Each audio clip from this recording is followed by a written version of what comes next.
I would like to start now with actually asking some questions of this range of panelists that we've had now, and we're going to go later on and talk more about how these things can actually be applied to life here on Earth. But I want to just talk about right now the interstellar journey.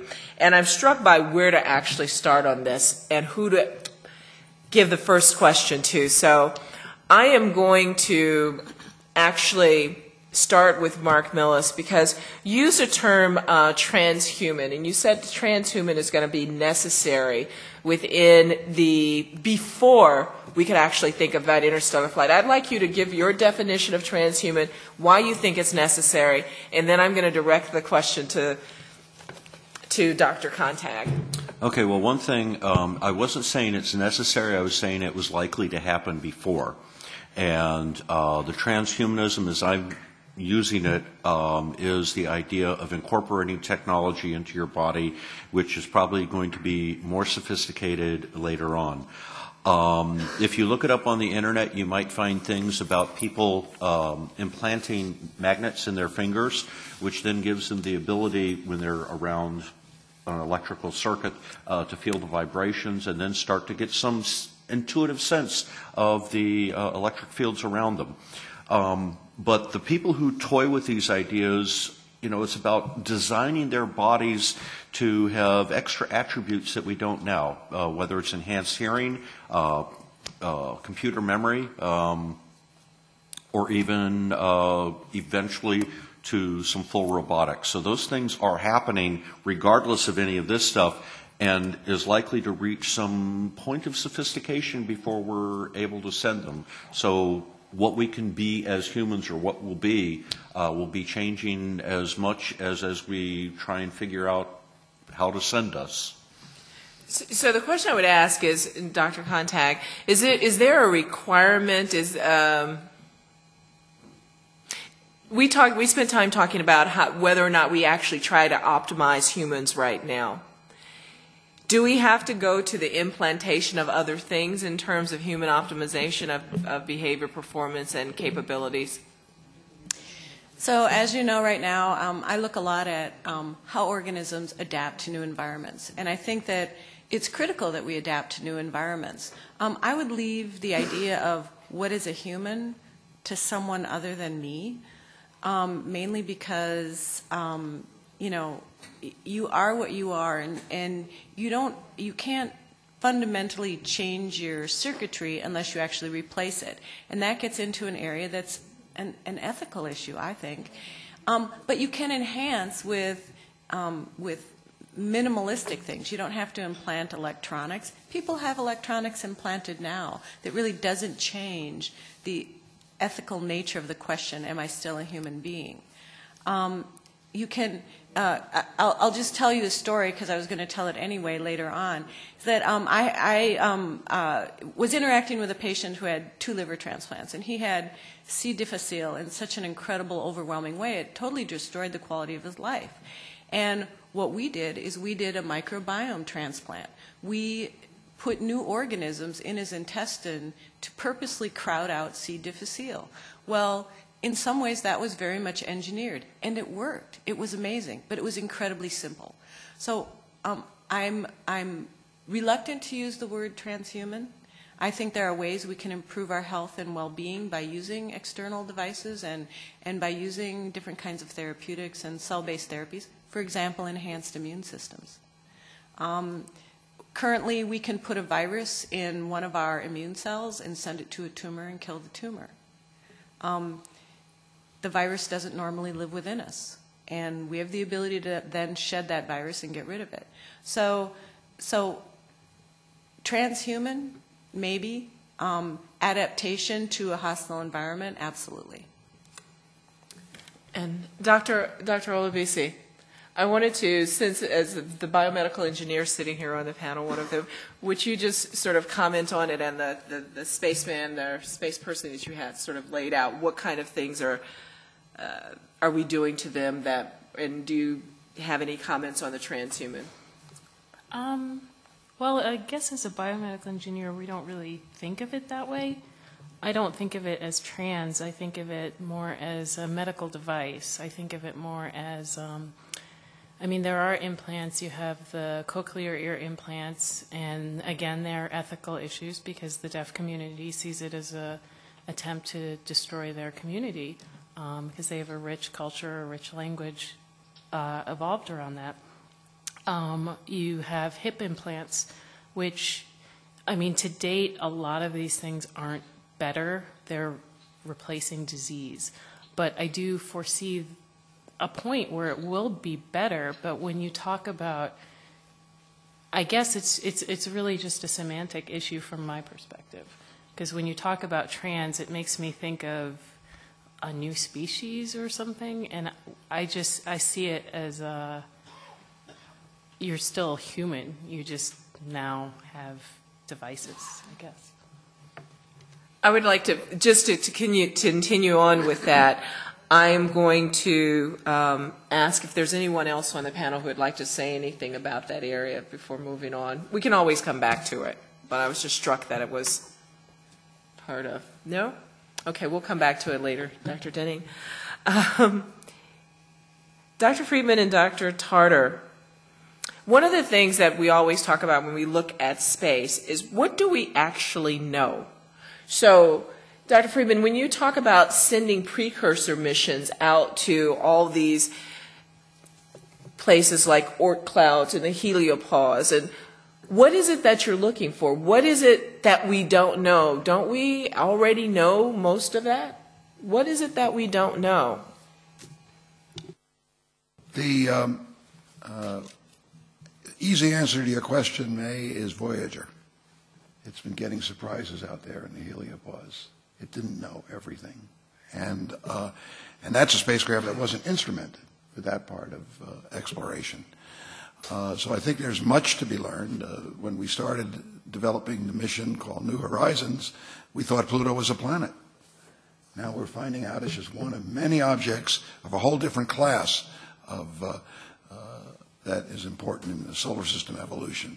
So I think there's much that we don't know at the same time as we still pose these questions well enough so that we send spacecraft out there that are learning things. I want to go out to beyond the heliopause to learn more about the input from other star systems, radiation that comes out there.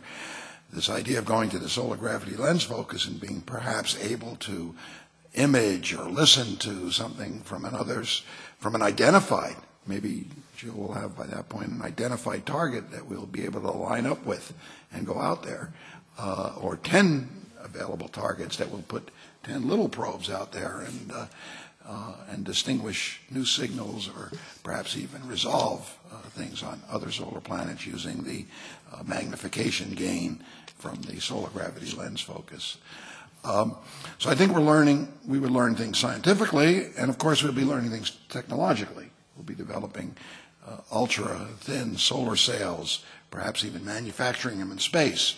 Ultimately, that will be... Let me just ask you about solar cells, because I'm not sure everybody gets. What is a solar cell? Just sort of describe it, what kind of material it is, how big it is, and what kind of, you had a chart saying what kind of speed you can get from it. But when I think about light, I don't, we sort of inherently don't feel like, there's light on me, but so what? So tell us a little bit more about that. Well, a simple thing is that light has energy, and we all feel that all the time. We know that energy from sunlight or energy from light is an enormous, can give us a momentum transfer. A solar sail basically uses that light you reflect off the solar sail and you transfer momentum to the spacecraft from the light energy that hits it. So it's a highly reflective, thin sheet of material. Thin because you want it to weigh as little as possible, so that the mass is as small as possible, and large because you want as large as area as possible. And that area collects all the solar photons or photons from light, giving you as much energy as possible, the mass being little so that you have force equals mass times acceleration, so the mass goes in the denominator and gives you accelerations that are as high as possible. So solar sail works very much like a terrestrial sailor, but instead of being at the interface of wind and water, you're at the interface of gravity or our motion in the solar system and light pressure. And just like with a terrestrial sailor who can tack into the wind by moving his rudder and controlling his direction, we can tack toward the sun or away from the sun, toward the source of light or away from the source of light, by controlling the reflection angle on that sunlight pressure to either increase our orbital speed and move outward or decrease our orbital speed and move inward. So you want large areas, small mass, thin materials. Ultimately, you want the material to be so thin that it doesn't even have a substrate holding the reflective molecules, that you'd like all of that to evaporate away and just have molecules of aluminum or silver that would reflect the light.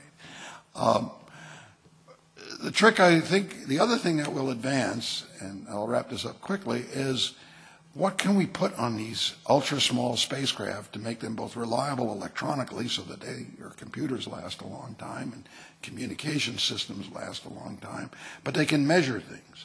And this is an area that I think I've learned a lot about already and got ideas from this workshop and symposium here, is the biological sensors we can put in these spacecraft that will interact with the medium that they go out and learn.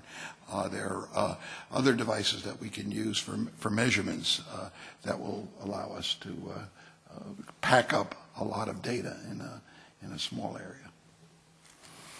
Dr. Tarter, one of the comments you made is that we don't see, maybe it's we don't see over 80% of what's actually out there. Actually, over 96%. Over 96% of what's out there. So I was going to be a little contrarian here and say we don't know all of physics. That's for sure, and I suspect there might be some surprises.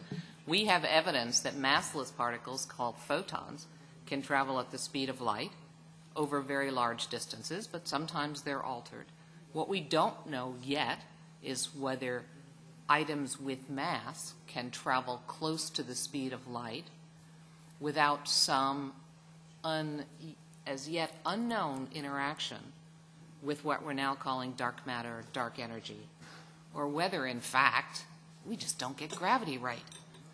So I think that we should be very careful about saying what we know, because I think there's some exciting things that we'll learn as we try to send a spacecraft to another star system.